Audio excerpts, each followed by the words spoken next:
Hollywood star beloved by Star Trek fans. Anton Yelchin, best known for playing Chekhov in the the Star Trek films. I'm actually upset. I knew him and he's a lovely guy. This is awful news. In the new Star Trek films, was found dead outside of his Studio City home early Sunday morning. Details are still coming in, but here's what TMZ is reporting. Yelchin was supposed to meet friends for rehearsal, and when he didn't show up, they went to his house and they found him pinned between his Jeep Grand Cherokee Laredo and a large brick-sided mailbox by a security gate. The Jeep was in neutral and the engine was still running, but it's not known why Yelchin was outside of the vehicle. And police at this point do not suspect foul play. Well, this is so tragic, and something just came out that particular car he had, the Jeep Grand Cherokee Laredo, was recalled for a shifter problem where if you put it in park, you might inadvertently not have it fully in park. They sent that recall out in May. They didn't have the fix yet, but apparently just about a week before this happened, they had the fix, but he hadn't done it yet, or we don't know what happened, why that fix hadn't taken place. But I know for me, I remember being young and getting out of my car and it rolling and going, oh no, I didn't fully put it in park, especially cars now that are so quiet, the way you put them in. It's not like a clunky gear shifter where you know which gear you're in. I mean, this is just heartbreaking, obviously, tragic situation. I met him, I think, a year ago, and he was so sweet at this party I was at, and it's crazy because he was actually in one, besides Star Trek, he was in one of my favorite movies, Charlie Bartlett. Not many people knew that movie, I think, because it's more focused on Star Trek because of the fan base and everything, but Charlie Bartlett was such a good movie. He was so handsome and sweet, and it's just tragic. And he was incredibly talented and had so much career ahead of him. And I think it's always painful when you lose someone. Obviously, I'm sure his family is just devastated by this, but I had interacted with him a bunch. We were friendly and saw each other at different events and even at auditions, and I've never met a sweeter, more light-filled guy. He was so just gentle and kind and really talented, and it's just a tragedy.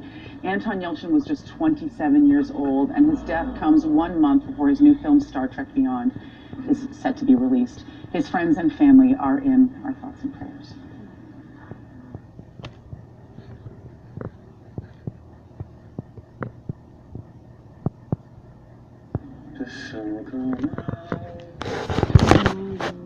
For people with heart failure, tomorrow is not a... See, the thing is this is, we don't know when we're going to go. But there are things that, there are things that we can do to likely extend our life. I do exercise on a regular basis. Today on June 20th, 2016, I did 19 incline push-ups. And that's where I put my toes on approximately a desk height, and put my fist on the floor, and I knocked out 19 of them. See, what I believe is there are things we can do to extend our life, but we really don't know when we're going to go. And this is the reason why I pass out what I believe is the most incredible paper that's ever been created, called the PDF Oath of Arrest and Prosecution. I've passed out so many flyers because anytime that I saw anything that I figured was something needed to be corrected. No, I didn't build society, but just think of me like I'm a governor on a great big machine, trying to just get the machine to run just right. Or just think about it when somebody uses a timer to time an engine to make it work better or something like that. And so we never know when we're going to go. And so we've got to, every day when we see that we can somehow or another contribute something to make this a better world, we should try and do something. Me? Well, there used to be hundreds of boom cars going up and down the road. And this is a fight that's been going on a good 10 years. Day in and day out, over and over, day in and day out. Where all I had to do is just make one phone call about these American enemy terrorist boom cars.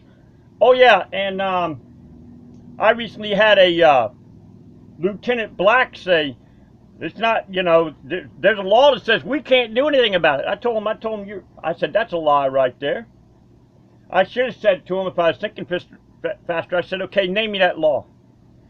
But you see, they've been coached, just like in Fort Walton Beach. There was a boom car punk motherfucker who threatened a cop in Fort Walton Beach. What did this cop do? Shot and killed this motherfucker, this roach, this pest in society, this punk who was probably raised up on a boom car. Probably he didn't have no consideration for anybody else. See, so the truth of the matter is, when you don't have consideration for somebody, you don't know what's in their head. They may have just had a bad fight with somebody or something like that, a bad argument. So even when I cussed out a cop, I apologized to my neighbor. I said, I am not this way, you know, and I think since he saw how I was willing to humble myself to him, take a chance on being ridiculed and everything like that, he saw that I was for real. He probably saw an act that he ain't never seen in his life. Another man humbling himself to another man because that man thought that he had offended him. Nowadays, we're in a society of gangs, man, you know. Hey, you gotta be cool, you gotta be tough. Well, I tell you what, anytime I think there's somebody who I think they might be sizing me up or anything like that, I get in a friendly conversation and say, you know, when I was in jail, man, they called me Pops, but let me just show you something that I still do. I got up there and I knocked out on a picnic table. I put my toes on the picnic table and I put my fist on the grass part, and I knocked out 10 push-ups. I did that to let this person know if he was sizing me up. I'm not going to say I'm a badass, but I'm going to say every day I work at keeping my body in good shape.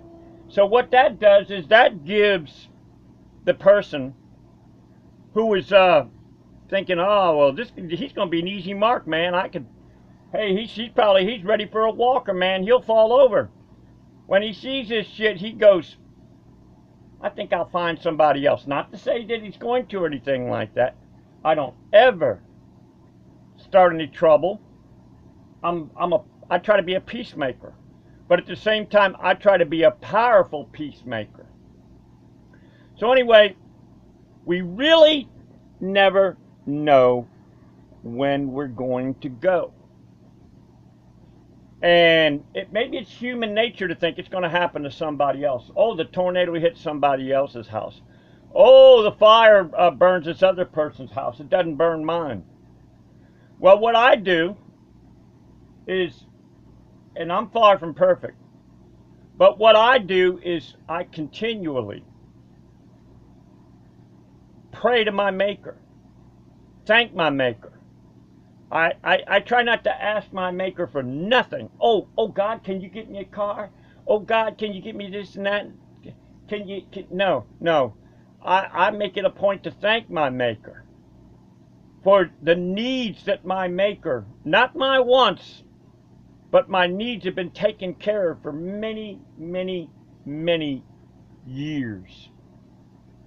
And the thing is this is, if we were taught, even the Rolling Stones came out with a song called, you can't always get what you want, but you just might find you'll get what you need.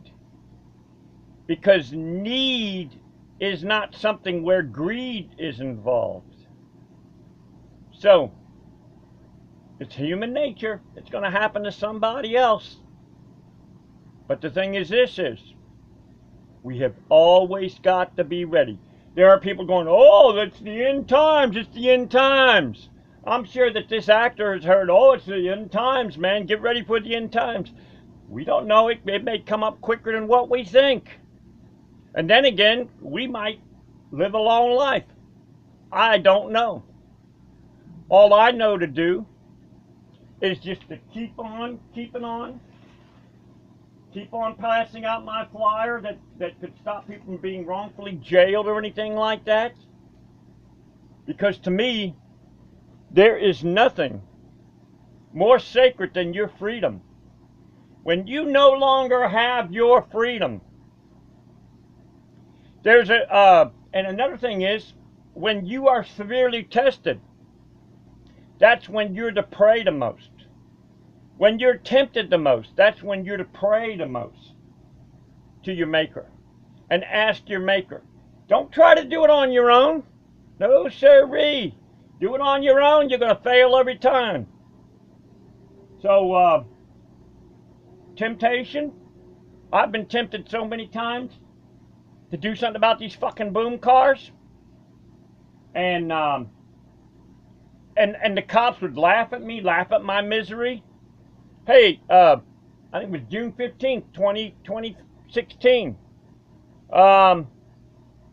There was a boom car across the street. I went over there and I put it on YouTube under Jimbikeman, gangs own cops under YouTube. I asked this guy, I said, no disrespect to you, but can you turn off your boom bass? I'm across the street, a 4-lane highway.